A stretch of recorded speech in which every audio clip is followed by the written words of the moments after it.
Hello and welcome everybody to another attributed session brought to you by Dream Data. I am Stefan Hidebrandt. I'm one of the co-founders of Dream Data, and I'm super happy today to have a great guest with me, somebody that I've been running with in Central Park, but also somebody I've been following on social for several years now. And I'm using at that Dream that we're using a similar product to Navatics, which we will hear about in a minute, which is an interactive demo product that we've slapped on several use case pages to help people understand how does the Dream Data product look, work, feel, etc. But it hasn't really been something we've completely geeked out on or kind of really explored all the opportunities of these interactive demos, which it basically seems to become like a household thing now in B2B that if you have a product that is takes a bit of explanation or you want to give a taste of before people buy the product, it seems like what most people are preferring to do nowadays. So today we're jumping into interactive demos and geeking out on everything related to that. And luckily, I have you with me, Natalie, who knows most of these things related to this. But for those who have never heard about you before, Natalie, or know what you do, can you give like just the 1-2 minute fly into to your job? Yeah. Hey, everyone. I'm Natalie Marcotullio, Head of Growth and Product Marketing at Navatic. Definitely love geeking out on interactive demos. At this point, I probably looked at like thousands of demos. I always joke there's just like a space in my brain dedicated to interactive demos at this point. So I'm more than happy to talk about cool use cases, my favorite customer examples, and just like, yeah, to your point, more ways you could be using them. I think that's pretty common where we hear someone say, I put it up on my website, I got some good early traction from it, but like, what's next steps? What are the most creative ways I could be using it? Yeah, absolutely.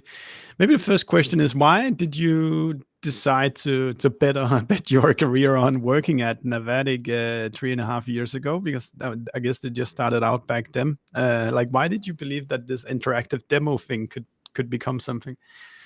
Yeah, I always worked in startups, so been like a two-time solo marketer. So I will say, like, joining another startup for me wasn't as much of a bet, more just like a exciting opportunity. But I actually was an early customer of Novatic. So my Mm, last startup, we had a PLG free motion, but we were selling like a kind of complex CRM software to not the most technical audience.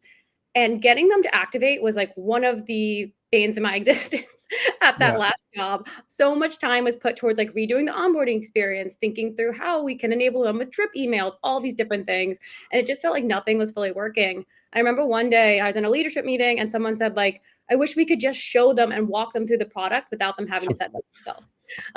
At the time, I had heard of Novatic, so I wanted to try it out and became an early adopter. I think we were like customer number 30 or something like that, and just like instantly fell in love with that, the fact that me as a marketer could create this asset. Like in the past, in the PLG motion, if we wanted to experiment with a form field, that would be at least a sprint cycle, which is 2 weeks. Now with a demo, I could just go in, remove a form field, add a form field, experiment. So I just really love the idea of like the marketer being a little more in control of what they're ultimately responsible for.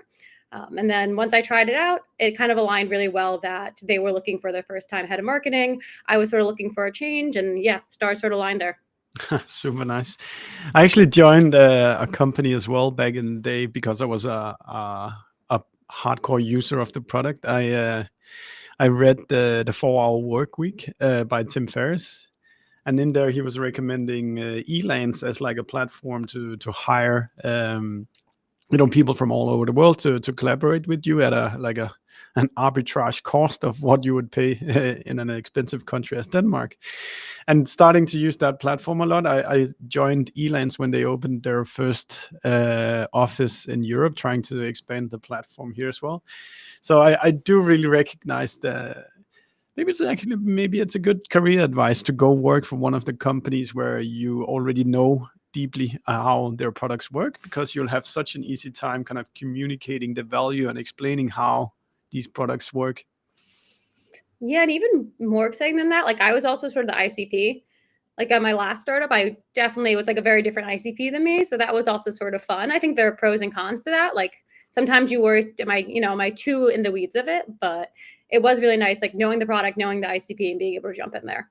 Yeah, that's fun. I think now to this day, I'm still somewhat of an ICP to Dream Data's product as well, and it definitely helps validate messaging where they're like, "Oh, yeah, that works," or like, "No one will get that." So that's actually a fun reflection. But interactive demos, Nat, for those who don't know what it is, maybe you can just like explain it as you're to explain it to your non-tech friends. What is an interactive demo if we start there?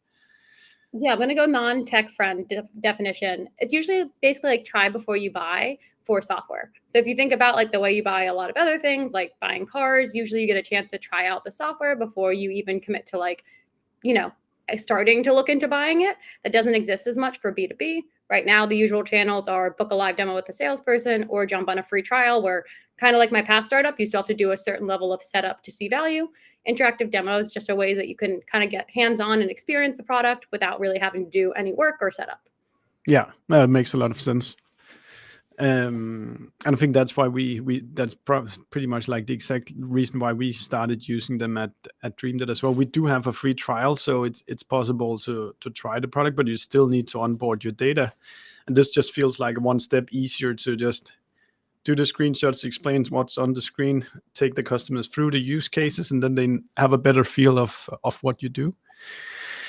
I also feel like a lot of B2Bs are typically missing micro conversions or soft conversions on their websites instead of this like book a demo.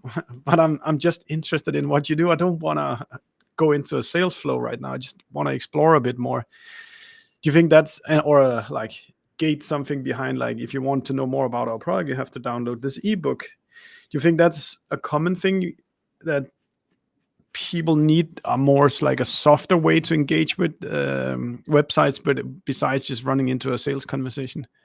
100%. I think we've seen that buyers are doing way more research than ever before they want to jump on a live call. I think it's like Gartner has released Gartner or G2 or both of them have released that it's like 70% of the buying happens before they ever talk to Yeah. someone. So we often see customers will use this almost as like a secondary. I've also had like a mid-intent CTA. I also think with the rise of signals and like everyone wanting website intent signals, first party signals, it's just a way to better understand like who's actually in market, right? Yeah. If you just have a book a demo CTA, there might be a lot of anonymous people on your website who might be great fits but aren't ready to book a demo, so you won't Yeah. really know. Versus if they try an interactive demo, you can still get that data and be like, oh, look, this good fit account tried an interactive demo. Maybe let me send some personalized tailored follow-up or make sure they're in an email drip or a LinkedIn retargeting campaign. That way you just like stay top of mind versus if you don't have anything mid-intent, you might just never know. Yeah. Okay, if we imagine we have to kind of walk people through the A to Z here, so we have somewhat of an understanding of what is the interactive demo. What is then kind of say you bought Navatic or a similar tool? Where do you decide kind of where to focus your attention first? Where should you start applying the interactive demo initially? I usually see two different deployments as like the first one. One would maybe be on the website. So as I mentioned, a lot of times we see customers will add that secondary CTA. If their main CTA is book a demo, free trial. Second one might be take a tour or explore product. Those are often some of the most common language we see too for an interactive demo CTA. Or maybe a new feature launch. I recommend, especially if any companies are having trouble with, hey, putting anything on the website, takes a little more time. It's a little more divisive. We have to get a whole committee on board. That's when I might recommend, like, okay, you have a big new flashy product launch coming up. I mean, especially we know there's like a million AI product launches right now. Why not show how it's different versus just Yeah. tell? So those are usually my like tips for first ways to start seeing value. Yeah. I think we started out developing a kind of use case section on our website where it's like how to do this with Dream Data, and then we could be very specific. Oh, it's this report, and then you click this button and this filter, and then kind of just learning how to use it, solving micro cases before kind of going for that like broader use case on the main homepage. Yeah, it's funny. We'll either say like one or the other. I think more people are going into it now thinking, hey, I should do it segmented, maybe have it by persona, use case role. To start off, people usually just did like the overview demo. But I think as they've gotten more popular, people are thinking more, how can I tailor these? And Yeah. I have plenty of examples for that in a little bit. Yeah, I'm really looking forward to hear all these very specific examples, Nat. And one of the reasons why I wrote to you is that you guys this year released a let me get the name right, State of the Interactive Product Demo 2025, which really caught my eye because I think we at our company we've just been using it in our little sampled way. So I'm very curious to hear more about kind of what's the correct way or what's the best practices on how to use these demos. But I'm curious, this report, can you just say a little bit about what is this report and what's the data that is published within it? Yeah, so it's actually our third year running it. We run it Oh, annually, and basically we look at the top 1% of all the demos on our platform. This was the top 1% out of 20,000 this year. So you can imagine these are like cream of crop demos, and we look for things like, how long are they? How many CTAs do they have? Where are they placed on, if they're on a website? But this year we also wanted to go beyond just kind of like the marketing use case, and that's sort of the easiest to measure because it is very public facing, right? If you put a demo on your website, I can go look on your website and see where you placed it. So we also add in survey data. So we surveyed 200 of our customers to also get some more insights of like how you're using it in other points of the funnel. So how are you using it in sales cycle? That's very common, like, either before live demo or after as champion follow-up. How am I using it for product enablement? Maybe to show off upsell features in the product or for trainings internally. So this year was a mix of both that internal data that we collected, since we just like have stats on, what are the highest performing demos and how are they made up, and then also that survey data. oh, that's great, and it's I think it's just also from a marketing perspective, it makes up a really good case to do a lot of interesting content about, because you can continue to kind of follow the development year on year, which I could see in several graphs that you guys do. What's new then this year versus the past 1 or 2 years? Or what is the couple of top of mind things for you in the new report? I think the biggest thing is kind of what we were talking about with your use case of putting it on use cases pages.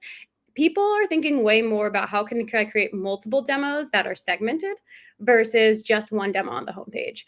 So a prime example of this was the use of demo centers, which is, let's say, one landing page on your website that has multiple different demos, maybe again broken up by persona, role, use case. So you can go to like one page and find all the different ways to use your product.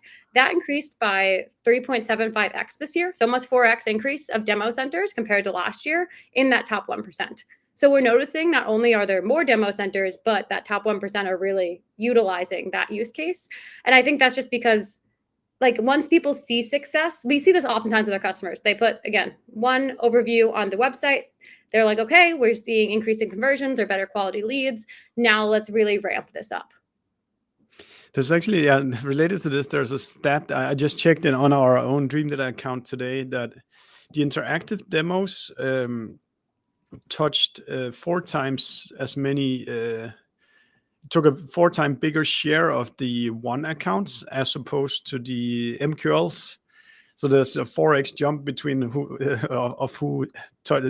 how the interactive demo, is touching the MQLs, as opposed to those that are really serious about buying. They use the interactive demos more, which was that was interesting for me to see.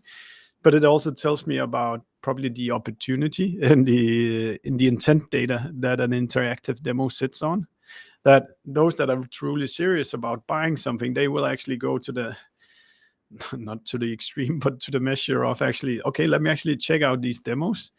And it seems to me like that should be data really interesting for both marketing, but particularly sales as well.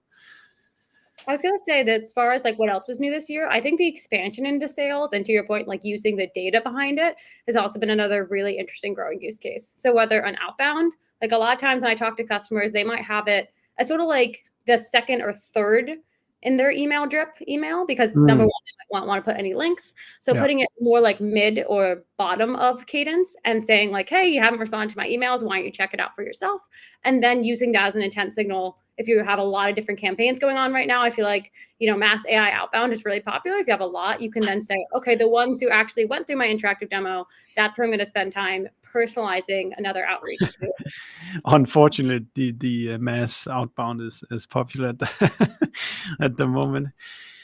Uh, yeah, that makes a lot of sense, and I could imagine you could even do it fairly granular as well, like all the way down to like if you're doing like serious ABM, you could even have a demo just tailored to this one company that you want to impress, and then have UTM set up correctly and everything. Definitely. We've seen customers, especially ones who have like 200 target accounts, like we've seen in their, they'll just have like a demo per one of those target accounts, Yeah, and they'll change up not just the actual messaging within the demo, but part of, we talked a little bit about how interactive demos are made, but they're clones of your software. So it's not just screenshots. It actually like looks and feels like the real thing. And part yeah, of that is you can edit the data. So we'll see some of our customers will go so far to be like editing their clone of their software for specific accounts to say like, hey, Google, welcome to your dashboard. that's super nice. I'd imagine you also need a certain a deal size to chase that amount of effort to to impress people. Is there any? You could imagine also in the future that you could join some kind of IP lookup with the demo, so you just automatically change the logo for me instead of us having to tailor the demo. Yeah, we do have like IP accounts lookup, and then you Oh, can nice. also use it in like, we have like email variables, basically personalization variables. So Yeah, if you're sending in an outreach sequence, you could have it say like, hi, company name, and it will automatically feed from the email sweet. platform provider to your point. So it will automatically update and you don't have to do one by one by one. That's super nice. Yeah, I mean, when you get lazy at some point, you don't want to do like one-on-one customization of every campaign. I think to your point also depends on like company size. Like we're not, at the scale where we're doing one-to-one ABM demos, but I've seen that for our customers who have like 200 companies in their Yeah, total bucket. and totally makes sense. And then the rep can have a sequence with a nice looking UTM saying, "Was this campaign to this company going here as well?" Was there anything else from the report you kind of felt was new or important this year? And it's not new, but I think it's important because it's the same data every year, and it's just funny how it's consistent every year. Yeah, Every just treated me as I don't know it, so I would love to hear it in general and not just for this year.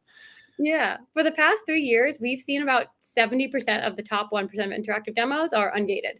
And that ungated demos have about like a 5 to 10% higher engagement rate than those that are gated. Makes a lot of sense, right? If you're greeted with a Yeah, gate and that's the first thing you see, you're probably less likely to engage or move forward with the demo versus if the gate isn't there a little later in the demo. But I just think it's funny. There's always a conversation about gating versus ungating. I will say I do think it depends on like where are you putting the demo, what is the goal of the demo, what are your goals, but we do see consistently the ungated demos perform higher than the gated ones.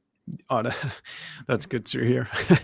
Why? What are some examples of when people want to gate it? Because like our intention is that everybody is allowed to see the product demo. What are some examples where it makes sense, or at least considering gating stuff? What we would generally recommend is maybe if you want people to see more advanced features. We also have a lot of customers who are in very like Mm, cybersecurity is a huge industry for us, and they are often very secure. So they might be worried about like competitors or might not want to put everything out there.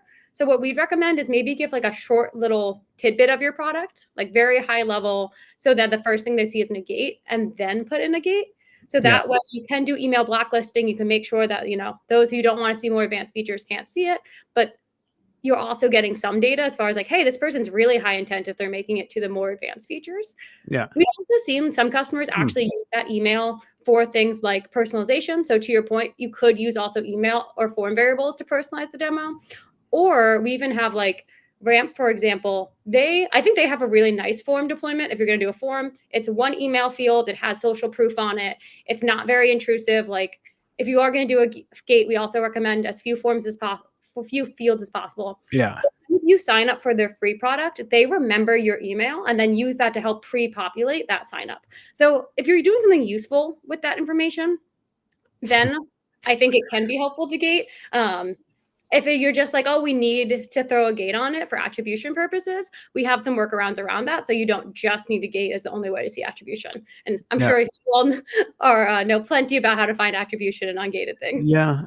No, I think there's some fair reasons in what you're saying, particularly when like it's advanced product and it's like it's a deeper conversation. Then you also want to know who you have to deal with this information about. Okay, it's just kind of my view of the world is just kind of ungating stuff. So it's not always that it makes sense that people gate stuff. But for attribution purposes, I think as long as you can capture the IP of those who are browsing, that's really great. We have also been using the ability to when we send a mail, we track and identify who clicks the mail, and then brings that into the interactive demo, so we can actually see the exact person engaging with the demo. But 9 out of 10 times it will be just an IP that you can see looked at it. Have you, it doesn't have to be in this report, but looked at how important that people think through the whole demo as opposed to just doing, I think we get data back from the first 25, 50, 75 and 100% click-through rate that we then map into Dream Data. Have you seen any kind of data of how important it is that people complete the demo, or how long should the demos be?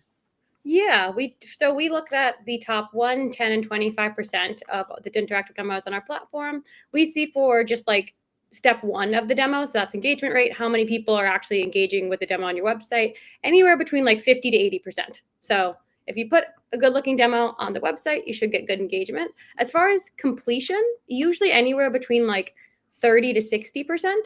I think it also depends again on like how long is the demo? We generally recommend 10 to 12 steps, and we really start to see drop off around that 10-step mark. And Okay. then again, like, are you using it for intent? Like maybe you're okay with having a little bit longer demo because you want to know the people who made it all the way to the end, because that shows the highest level intent. And we also, for time wise, recommend about like 2-ish minutes is really that sweet spot. So you do want to try to get people sticking around for like 2 minutes. Yeah, in this internet age or AI age, getting people for 2 minutes is pretty good. There must also be some, and I'm not sure you know about it, but some helpfulness in terms of SEO if you get people to spend longer time on a website, like as opposed to just click to your website and leave the website again. So I guess if Google can see you spend 2-3 minutes just looking at a page, that must send a signal to Google that this is a page worth ranking, right? Yeah, I've seen that with videos a lot. Like if you add a video onto a blog post, that will increase time on page, which increases SEO. We think of the same thing with demos. We've Yeah. added some demos into our own blog posts, and we also have like a lazy load feature because we've gotten some hardcore SEO people who say like, I don't want to embed, a large file onto my blog posts. We have lazy load, so you can do that to make sure it's not slowing down the page. Yeah, that also makes sense. We've also tried. Speaking of SEO, we have this like classic library of terms that make sense in our industry, and then we've put some of the interactive demos there as kind of a way to kind of try to spot a bit of intent that these people are actually spending a bit longer, and also to offer some kind of conversion that is not, if this is the first time you arrive at an SEO article that just holds some information, this is probably a place where we can explain you a bit, and we can spot a little bit whether you are interested in something like what we do. Yeah, I think blogs are such a good use case, or I also think a lot of times like ads too, because a lot of times people are not ready to buy just yet. But again, if you don't have any type of like middle intent or something for them to engage with, you're just going to lose who that person is. So if you have interactive demos on the blog posts, if you are using like account identification or IP lookup, you can at least get an idea of like, okay, this person or this account is looking at this blog post. They're a really good fit. Maybe they're somewhat in market. Yeah. I was thinking, did you say that the top 1% gets an engagement rate of 50%? That's actually top 25%. So the top 1% get 80% engagement rate. So that means someone looks like 100 people looks at the page, and then the top 25 get 50% people engaging. Yep. That's crazy. That's very impressive. Is there, just like with videos on the internet now, is there like a thumbnail gaming that you need to think about? Oh, I think the thumbnail gaming version of that for an interactive demo is that opening modal. And Okay. that's why we're pretty pro, like, don't have the opening be a gate, because that's not the most, like, friendly, inviting thing. What term did you use again for that? Nat? We call it, like, an opening modal, so just that, like, Ah, first screen you see and the first text on that screen. yeah. So if your opening is just like, "Hey, click here to get started," that's not the most engaging thing, No. versus what we see does really well is if you, one, maybe have, like, your logo, have it nice designed, and then explain the value they're gonna get from seeing this, going through this product tour. To Yeah. your point of, our attention span's a little lower, we recommend maybe also putting the time it's gonna take. So, take Ah, 2 minutes to see how Dream Data can make mm, attribution so much easier. Not yeah, best yeah, copy ever on the spot, but yeah, yeah, something like that, like, make it enticing. Maybe we've also seen customers throw in social proof in that first opening, something that just makes someone want to click in and also matches the language of your website. I think sometimes when people first build an interactive demo, they think of it as something like WalkMe or Pendo, where the goal yeah. is really to show you, like, click here, then click here. This is more of a marketing asset. The goal should be, like, get someone excited about your product. And I think that opening we've seen time and time again, like, because I actually look at every single top 1% demo when I build this report, I go through them, and it's pretty obvious the ones that are doing well do have that enticing opening that makes you want to keep going and explore. It's not just like, again, hey, get started, click here. Do you have some of these top 1% on your website somewhere? Yeah, we actually have a customer showcase on our website. Okay, I'll have to Um, go. I'm curious to see what the best would do here. Yeah, we have the customer showcase on the website, and then in our blog, this was for last year's report, but we also did an interview series where I actually interviewed the builders of the top 1% of demos and Yeah. just, like, asked them, like, how do you think about structuring a demo? Tell me more about your specific use case. Mm. So definitely have gotten a lot of insights from those who are the top 1%. Ah, nice. I'll have to after the session then put the link in the comments on LinkedIn. Then we can fetch it and include it later. Oh, perfect. Yep. What about uh, the size of the real estate, or the how much do you put like really small squares on the website, or do you have to like do like page wide size of the interactive demos? Did you study that? Yeah, we typically see the most common deployment is linked out. So that means it's going to be full screen. Ah, okay. So you take them somewhere else where it's like a full screen mode. Yeah, that would be that secondary CTA where if you Yeah. say take a tour rather than having it embedded on a website, have it full screen. I think I see it Ah, as, again, what are you trying to accomplish? Like, if it's a quick 5-step snapshot of a particular, like, use case or persona, that might be fine to be embedded, especially I think products that have, like, a very clean UI do well with embedding. If your product maybe is a little more complex, there's a lot of details and nuances, that's when you might want full screen so that they can just, like, get the full mm, experience. Especially if it's, like, a longer demo, if you have multiple parts, if you're using our checklist, like, again, I'm gonna keep bringing this up, this is one of our favorite examples, but Ramp is a really good example of, like, yeah. that full screen, and it has multiple checklist parts. And I think that works really well versus, for example, some of the demo centers, like when I was going to bring up, I have a few in mind, but like Yeah. the Clue Demo Center or Vitally, they have them embedded because they're like shorter demos for a specific persona or use case. Yeah. Yeah. I think all of ours are embedded on pages where other stuff is going on, so we might want to consider isolating them. Hmm. We've also seen more customers using our like Lightbox feature, which is you click a CTA and it sort of like pops up. So it's not just embedded and it Yeah. takes up a little more screen. That's Ah, another option. yeah, that makes sense also. If we go to the opposite side of what works, what are kind of the pitfalls you can step into with these interactive demos? What are the wrong things to do? So number one, I already sort of mentioned it, but Yeah. is treating this like a how-to. And I think it's just we're used to using our software in a certain way, or especially if you're really complex software, it's kind of you might only know the more technical workflow of I've seen customers a lot of times will be like, okay, first log in. then click this button, then click this button. So I think as much as possible, like, yes, you want to show some magic of actually interacting with it, but try to make it more of a narrative. And we actually really recommend start story first. It's part of the reason this year we actually released, like, it's a free tool on our website, but an AI storyboarder. So it will repurpose any landing page you have and spit it out into a format that is like optimized by these best practices from this report. And so it will show, like, hey, here's the story you should tell. Then think about adding the product captures. Then think about, adding in your product, versus most people start product first. And that causes it to be much more of almost like a tutorial versus thinking about this as like a marketing asset. That's super interesting. Say some more about the so you pick a URL and then your AI scans the URL, and what is the output that the user get? Yeah. So it's first just like a landing page that shows the copy. So it'll say like step 1. And I don't know if we can it'll take a little bit longer. Yeah, you can share your screen if you'd I like. don't know if we want to screen share it all, and I could actually demonstrate it versus talking it out loud. Yeah. Here, let's do it. This is some live improving right now. Yeah. So as some of the demos we've built has been on certain use cases, so I hope the storyline is good, but I can't actually guarantee. So for those of you who are watching live now, you can see Natalie sharing the demo.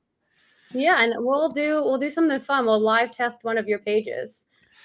We launched the Dreamdata.io signals today. Take that one. Yeah, I saw that. Okay, so this is going to take like 30 seconds, so I'll talk while it's happening.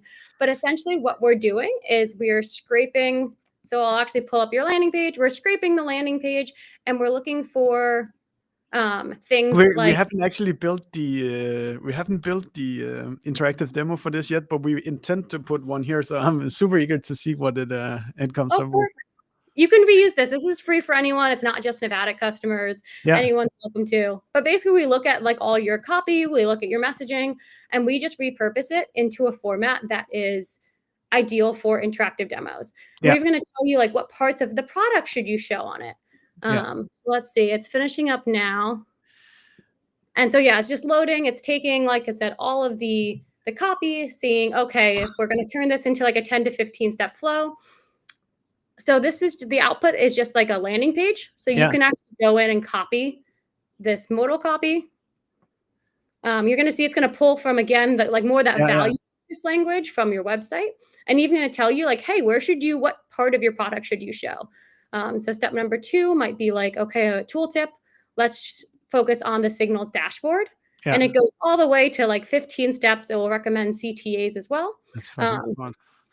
If you are a Nevada customer, I'll give a quick plug that you can then click this button and it will go straight into your Nevada account and create like a kind of outline for you within Nevada. But if you're not, as I mentioned, you can literally just copy and paste the copy into your interactive demo platform. And it's free for anyone. Feel free to use it. I won't be insulted if you're not a Nevada customer. Try it out. What was the URL for this, Natalie? Yeah, it's here. I can put it. It's tools.ai storyboard. Damn, that's a really able to get people going. Yeah, it was funny. We heard time and time again that storyboarding was kind of like one of the most necessary but painful steps of the process. It's kind of like writing an essay. Like no one liked to outline. Yeah.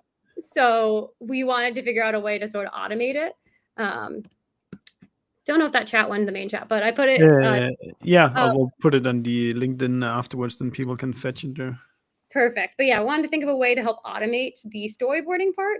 And then also just like reuse your own language, your own copy, but incorporate those best practices from our report. Like we have been doing this report for 3 years in a row. We're sitting on so much data and we want to make it a little more actionable versus just like reading about it in the report. How can we make it like dead obvious on how to incorporate these best practices?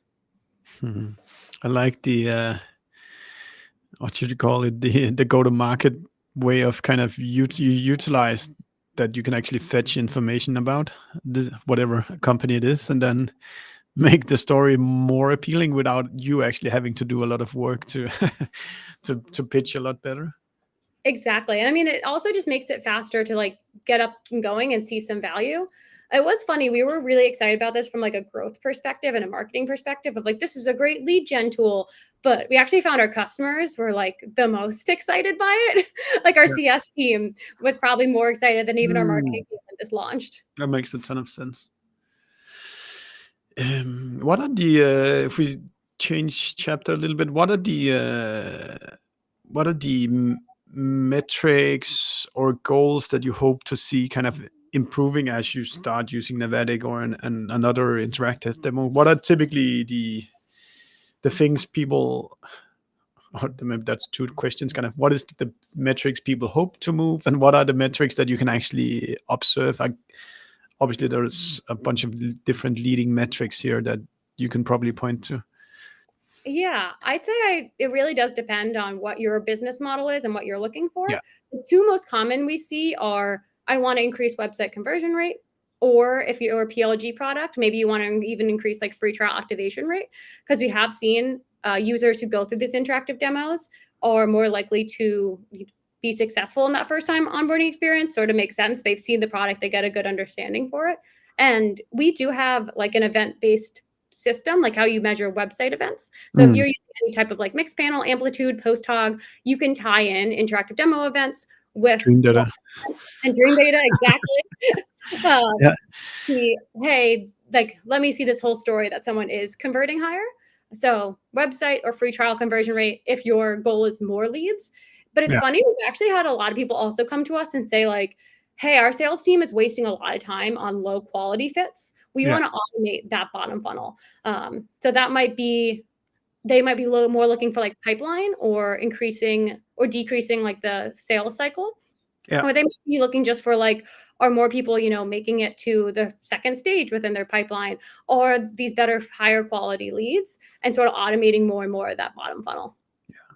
Yeah. Who's typically the buyer of Navatic's product? Is that sales or marketing? My bet is marketing then, given what It's, you said. it's kind of a mix, honestly. We've seen both, and sometimes it's even product. Okay. The most typical deployment is the marketing team will buy it, put it up on the website, because I think it is sometimes easiest if marketing or even sometimes like solution engineering are the ones that are building it, Yeah. especially marketers. And then sales team might get some of the secondary benefits. Maybe they get some of the data and insights. And that's when they say like, oh, hey, I actually want an interactive demo for this use case, or can we make one for this industry? And they sort of become like secondary beneficiaries. But Yeah. usually it's marketing or solution engineering who are the ones like building and maybe the first time buyers of it. That makes a lot of sense. It'd be nice with a product team that went as far as actually producing these clickable demos as well. I don't think that's the case in many companies out there. Typically, it's us marketers who have to repair the communication after the product is done. Yeah, usually it is the marketer building, if it's sometimes the product person buying. Yeah, very cool. But I really think also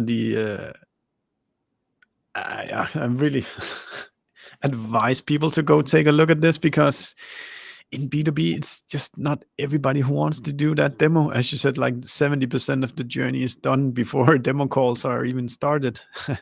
And if you want to kind of capturing that intent before kind of the outreach is done to your competitors, then you need signals like IPs on your website, IPs engaging with your interactive demos. Exactly. And I think just also like if you don't have easy ways for your prospects to see your product, there are now so many other sources out there. There are YouTube videos. We all know like Reddit is rising in all the rankings, not just in like SEO, but also in AI searches. Like there are ways for people to find out about your product. Wouldn't Yeah. you want to be the one sharing that product story and messaging versus Yeah. some random person on YouTube creating a video? Um, I just think people are going to find a way around seeing your product or finding out. I can't tell you how many times I've heard from customers like, hey, this prospect wanted to learn more, so they want to chat with me or something like that. Like, we know how to get around the typical buying cycle these days.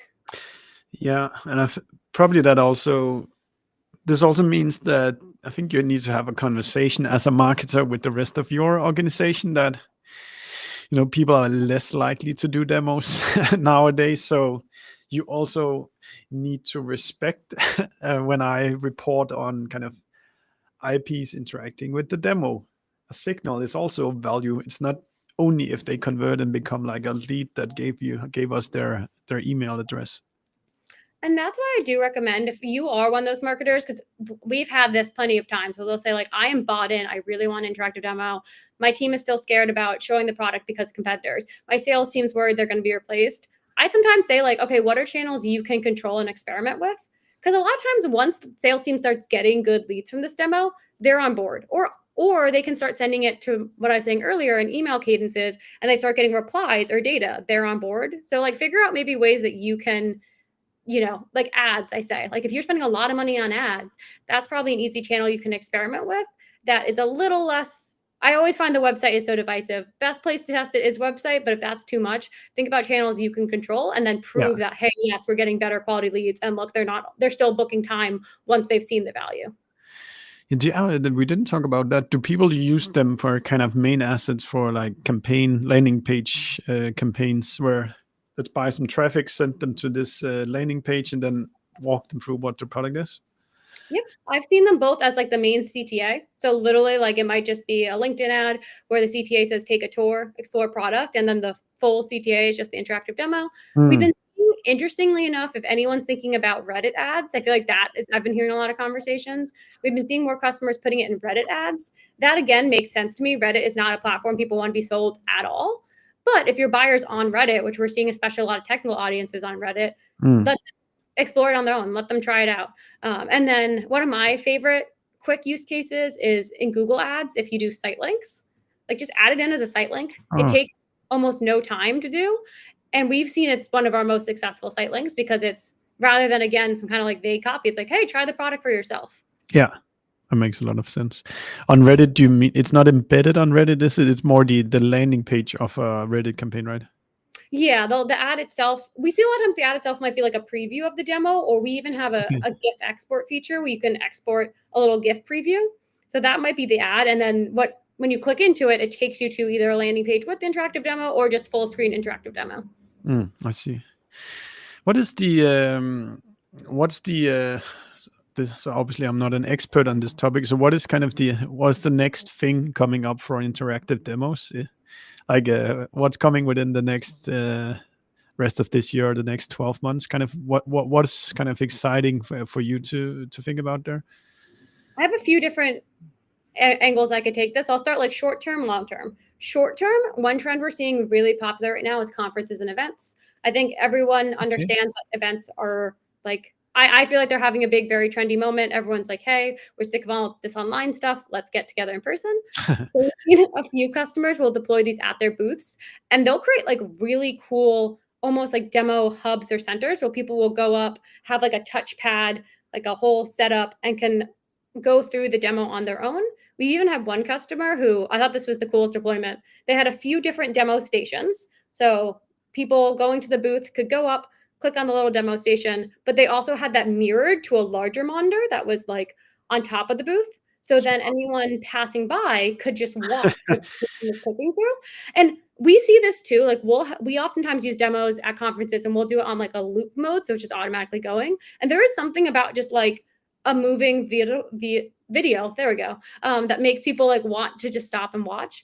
And this customer actually reported about like a 63% increase in visitors by having this whole demo set up compared to last year. So whether it's like user events, conferences, trade shows, we've seen demoing that's really popular, especially because no one wants to deal with like one, bad Wi-Fi, because we can have demos work offline.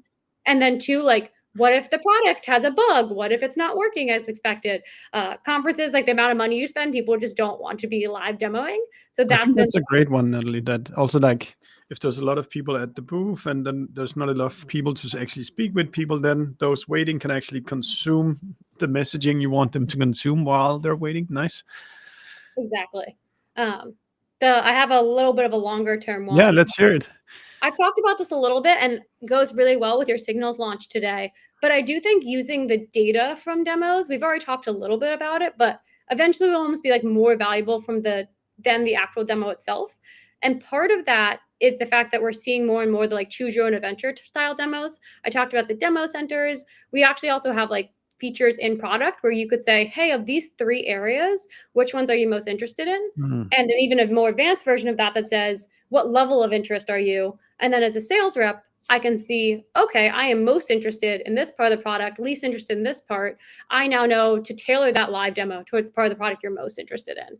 So I think just like how we're seeing just generally signals are becoming so popular, the adoption more of like, what is the data I'm getting from my prospect going through this demo, less than like, yes, the demo itself is valuable, but more thinking about that in the way that we think so much, as I've talked about, like in PLG, how like product-led signals and product qualified leads is so popular. Like I feel like this will almost be the next wave of that. Yeah, super good. And that makes a ton of sense for me, that you start to build a graph of who's engaging with with the demos, and like which demo are they engaging with, and then getting that into the hands of either the marketing team, or if it's the account owner that gets notified that now your account is actually engaging with this demo, then go have a conversation with them about it. Exactly. And I think, not to get too scary or talk about AI, because I've tried to avoid it, but like we are sadly seeing that companies are being tasked right now with like smaller teams.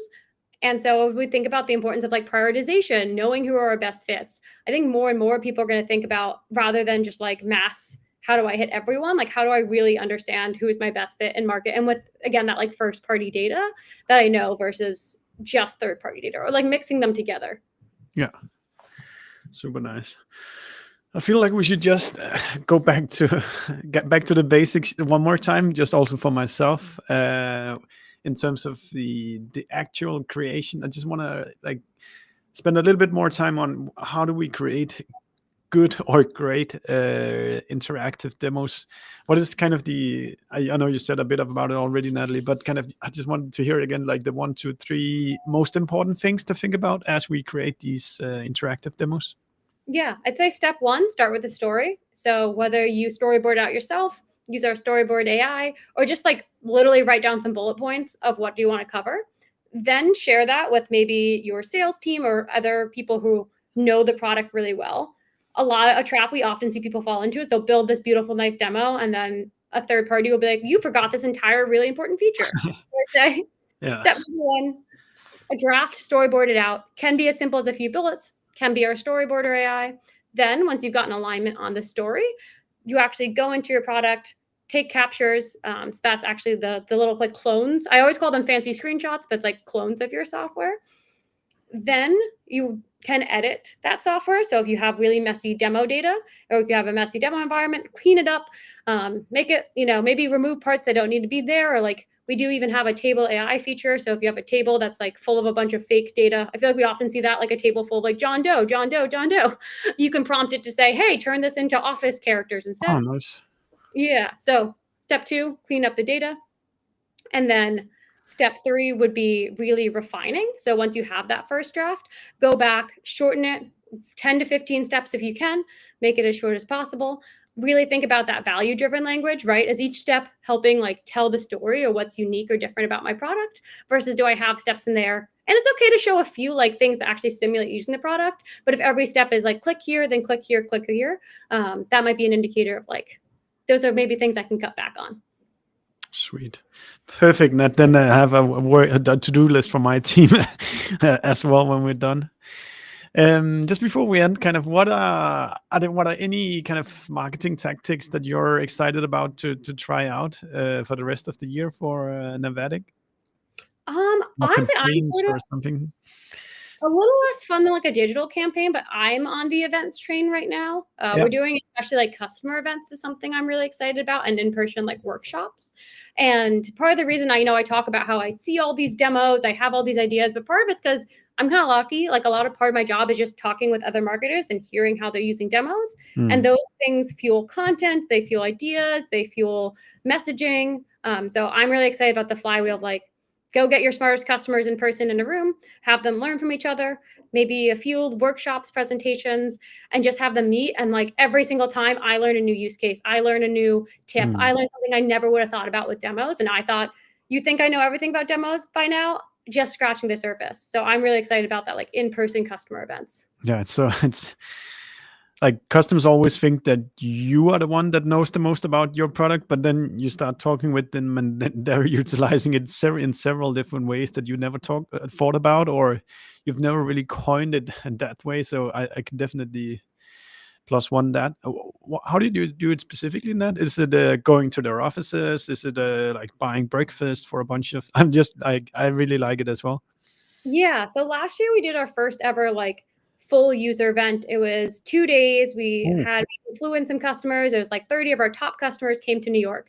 That was incredible, but we recognized it was limiting because it was just in New York and a lot of work for 2 days. Mm, So this year we're doing a little more like roadshow style. So we're doing like they're about like 4 hours, few hour workshops, a few hour just like networking, happy hour, and just like getting local customers to, again, workshop style, maybe just sharing about like what are you working on, what's working, and then a few presentations. We call them like show and tells of just like, hey, present to customer about how you're using it really quick, 10, 15 minutes to just get some ideas flowing about like other use cases. fantastic. Hmm. I wonder when we should start doing the Dream Data conference as well. I think that's a super good idea, getting that many of your like best customers in the same room. Cool. Nat, is there anything you feel like you haven't said about interactive demos that people should know about? I think we covered all the main things, but I always like to offer, like, if you are working through a demo, want to ask about use cases. I seriously have like way too much of this demo knowledge in my brain. I'm always happy to jump on a call or just like give feedback if you send me a demo. But I think the most important things, as we talked about, is just like short, value focused, and think about it more like a story than just a product walkthrough. Wonderful. Thank you so much, Nat, for educating me and the listeners on this topic. We definitely have a lot to learn at DreamData on how to utilize these demos effectively enough. So I really appreciate you taking the time. And for everyone listening, thank you so much for spending the time with me and Natalie today. If you liked our conversation, then do also go and subscribe to Attributed where you listen to podcast. And then you'll get the next expert just like Nat in your feed once that comes out. So thank you, Nat. Thank you everybody for listening in, and I wish you a great day.